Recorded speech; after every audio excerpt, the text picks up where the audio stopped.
द्वारका, जिसे स्वयं श्री कृष्ण ने बसाया, आखिर क्यों समुद्र में समा गई? एक श्रापित मुसल कैसे बना यदुवंशियों के विनाश का कारण? क्या सच में बलराम जी शेषनाग के रूप थे? द्वारका के अंत का बीज क्या सच में माता गांधारी के श्राप और ऋषियों के श्राप ने बोया था? और सबसे बड़ा सवाल, जरासंध जिसे श्री कृष्ण ने 17 बार हराया, फिर भी मारा क्यों नहीं? आइए जानते अद्भुत द्वारका का रहस्य। पौराणिक ग्रंथों में द्वारिका डूबने की घटना की 2 कथाओं से जानकारी प्राप्त होती है। पहला, माता गांधारी का श्री कृष्ण को दिया गया श्राप, और दूसरा, ऋषियों के द्वारा श्री कृष्ण के पुत्र शांब को दिया गया श्राप। महाभारत युद्ध में अपने सभी पुत्रों की मृत्यु से दुखी माता गांधारी ने श्री कृष्ण को श्राप दिया कि जैसे मेरे वंश का नाश हुआ, वैसे ही तुम्हारा यदुवंश भी नष्ट होगा और द्वारका नगरी समुद्र में डूब जाएगी। उन्होंने श्री कृष्ण को युद्ध रोकने में निष्क्रिय रहने का दोषी ठहराया। श्री कृष्ण ने गांधारी के शाप को स्वीकार किया। एक बार की बात है, महर्षि विश्वामित्र, दिवशी, नारद आदि का द्वारका आगमन हुआ और वह भ्रमण पर निकले। वहां कृष्ण पुत्र शांब अपने साथियों के संग मौजूद थे। उन लोगों ने ऋषियों के साथ मजाक करने की योजना बनाई, जिस क्रम में शांब को स्त्री का वेश धारण करवाकर ऋषियों से बोले कि यह स्त्री गर्भवती है, आप बताइए इसके गर्भ से क्या उत्पन्न होगा। ऋषियों ने जब देखा कि यह युवक हमारा अपमान कर रहे हैं, तो क्रोधित होकर उन्होंने श्राप दिया और कहा, तू लोहे की एक मूसल को जन्म देगा और उसी मूसल से तुम्हारा समूचा यदुवंश नष्ट हो जाएगा। ये शाप सुनकर सभी युवक भयभीत हो गए और तुरंत श्री कृष्ण के पास पहुंचे। श्री कृष्ण ने शाप को गंभीरता से लिया। कुछ समय बाद शांब के पेट से एक लोहे की मूसल निकली, ठीक वैसा ही जैसा ऋषियों ने कहा था। जब ये बात राजा उग्रसेन को पता चला, तो वो आदेश दिए कि उस मूसल को चूर्ण कर समुद्र में फेंक दिया गया। बाद में यह मूसल का चूर्ण समुद्र के लहरों के वजह से समुद्र तट पे आ गया और वह घास बन गया। इसके बाद द्वारका में आए दिन अशुभ घटना होने लगी। तूफानों की संख्या अचानक से बढ़ने लगी। जब श्री कृष्ण नगर में होते अपशगुन को देखा, तो उन्होंने कहा, कौरवों की माता गांधारी का श्राप सत्य होने का समय आ गया है। श्री कृष्ण ने यदुवंशियों को तीर्थ यात्रा करने की आज्ञा दी। कृष्ण के आज्ञा से सभी यदुवंशी समुद्र तट पर आकर निवास करने लगे। वहां रहते हुए एक दिन यदुवंशी आपस में वार्तालाप कर रहे थे। एक दिन सत्यकी और अन्य यदुवंशी वीर अंधक और क्रीटवर्मा का उपहास करने लगे। इस पर विवाद बढ़ गया और शराब के नशे में चूर यदुवंशी घास के डंडों से एक दूसरे पर टूट पड़े। क्रीटवर्मा, सत्यकी, प्रद्युम्न, अनिरुद्ध, सांब, एक एक करके सभी वीर मारे गए। ये वही घास थी जो ऋषियों के शाप से उत्पन्न हुई मूसल से बनी थी। धीरे धीरे यदुवंशी आपसी लड़ाई में मारे गए। द्वारिका उजड़ गया। एक दिन बलराम जी प्रभास क्षेत्र के समुद्र तट पर ध्यान मग्न होकर बैठ गए। उनकी आंखें बंद थीं, चेहरा शांत था और वातावरण में अद्भुत ऊर्जा फैल रही थी। उस क्षण वे अपने सांसारिक स्वरूप से मुक्त होने की तैयारी कर रहे थे। कुछ क्षणों बाद लोगों ने देखा कि बलराम जी के मुख से एक विशाल सफेद रंग का चमकदार सर्प बाहर निकला। वो सर्प अत्यंत दिव्य, तेजस्वी और विशाल था। वो धीरे धीरे समुद्र की ओर बढ़ा और लहरों के मध्य लुप्त हो गया। ये दृश्य देखकर सब चकित रह गए, क्योंकि ये कोई साधारण घटना नहीं थी। ये सर्प कोई और नहीं बल्कि शेषनाग का रूप था। बलराम जी वास्तव में शेषनाग के अवतार माने जाते हैं। ये घटना केवल एक मृत्यु नहीं थी, बल्कि एक अवतार का शांतिपूर्ण और दिव्य प्रस्थान था। बलराम जी के मुख से निकला वो श्वेत सर्प इस बात का प्रतीक था कि वे अपने मूल स्वरूप में लौट गए। इसके पश्चात श्री कृष्ण प्रभास क्षेत्र के वन में एक पीपल के वृक्ष के नीचे शांति से ध्यान मग्न थे। संसार की सारी लीला पूर्ण हो चुकी थी। यदुवंश नष्ट हो चुके थे, द्वारका अपने अंत की ओर थी और श्री कृष्ण अब अपने ब्रह्म रूप में लौटने की तैयारी में थे। उसी समय एक शिकारी जरा, जो वन में शिकार के लिए आया था, श्री कृष्ण के कमलवत चरणों को देखकर भ्रमित हो गया। दूर से उसने समझा कि वह कोई हिरण है। बिना पहचान किए उसने अपना तीर चला दिया, एक तीखा नुकीला बाण जो आकर श्री कृष्ण के पैर में लगा।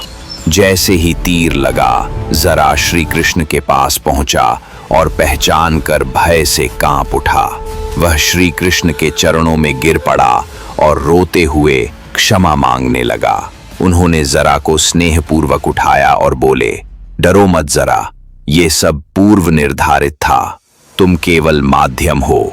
तुम त्रेता युग में बानर राज बाली थे। तुम्हें मैं पेड़ के पीछे छिपकर बाण से वध किया था, जो युद्ध नियम का विपरीत है।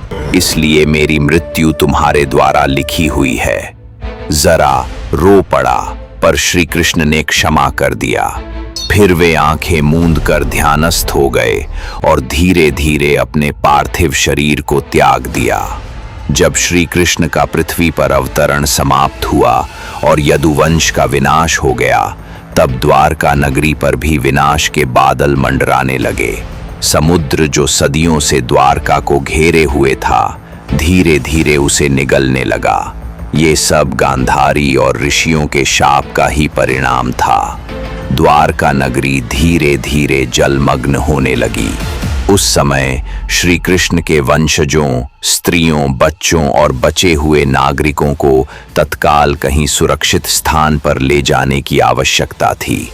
तब अर्जुन ने श्री कृष्ण की अंतिम इच्छा के अनुसार द्वारका के बचे हुए लोगों को सुरक्षित स्थान इंद्रप्रस्थ, पांडवों की राजधानी, पहुंचाने का दायित्व उठाया। गोकुल और वृंदावन में श्री कृष्ण ने कई चमत्कारी लीलाएं की। पूतना राक्षसी का वध, माखन चोरी, कालिया नाग का दमन, गोवर्धन पर्वत को उठाकर इंद्र के गर्व का विनाश, रास लीला, फिर मथुरा आकर कंस वध किया। पर आपके मन में एक सवाल जरूर आता होगा कि आखिर क्यों श्री कृष्ण और यादवों को मथुरा छोड़ द्वारिका आना पड़ा। कंस की मृत्यु के बाद जरासंध ने मथुरा पर 17 बार आक्रमण किया। प्रत्येक बार श्री कृष्ण और बलराम ने उसका सामना किया और उसे पराजित किया, परंतु वह हर बार नई सेना के साथ लौट आता था। उसकी अजेयता और शक्ति ने यादवों को थका दिया। इसी कारण श्री कृष्ण ने रणनीतिक निर्णय लेते हुए यादवों को लेकर मथुरा से द्वारका स्थानांतरित कर दिया, जो समुद्र के बीच एक सुरक्षित द्वीप पर बसी नगरी थी। पर आखिर क्यों श्री कृष्ण ने जरासंध का वध नहीं किया? क्योंकि श्री कृष्ण जानते थे कि जरासंध एक राजा है और उसने श्री कृष्ण या यादवों पर कोई व्यक्तिगत अत्याचार नहीं किया था। बिना किसी कारण एक राजा की हत्या धर्म के खिलाफ होती, इससे उनकी छवि पर सवाल उठते। लेकिन अगर एक और धर्मपालक भीम उसे मारे तो लोग इसे न्याय मानेंगे। अंत में श्री कृष्ण के सहायता से भीम ने जरासंध को मारा। मित्रों, आज भी सनातन धर्म के समृद्ध और संपन्न साक्ष्य वक्त वक्त पर सामने आते रहते हैं। यूं तो श्री कृष्ण का साम्राज्य इस धरती पर ही नहीं, बल्कि हर मनुष्य के दिल में है। जहां श्री कृष्ण ने अपनी सत्ता की शुरुआत की थी, जहां के कड़-कड़ कृष्ण लीलाओं का साक्षी था, जो साम्राज्य स्वयं श्री कृष्ण ने बसाया था, आज सिर्फ समुद्र के लहरों का शोर सुनाई देती है। यहाँ पर जो गोमती नदी है वह एक छोटी लेकिन अत्यंत पवित्र नदी मानी जाती है। गोमती नदी द्वारका में समुद्र से आकर मिलती है।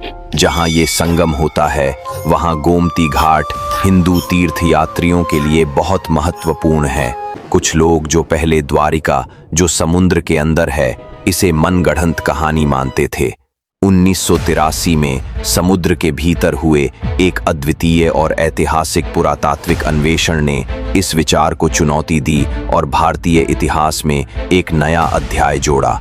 ये खोज साबित कर दिया कि जो बातें अब तक केवल कथाओं में मानी जाती थीं, वे ऐतिहासिक सच्चाई भी हैं। इस अभियान के दौरान गोताखोरों और वैज्ञानिकों को समुद्र की गहराइयों में ऐसे प्रमाण मिले जो प्राचीन नगर की उपस्थिति की ओर इशारा करते हैं। पत्थरों से बनी विशाल दीवारें, सड़कें, सीढ़ियां, स्तंभ और घरों के खंडहर। आज भी गुजरात के सौराष्ट्र में द्वारका एक प्रमुख तीर्थ स्थल है। यहाँ द्वारकाधीश मंदिर, गोमती घाट, रुक्मिणी मंदिर और बेत द्वारका जैसे पवित्र स्थल मौजूद हैं।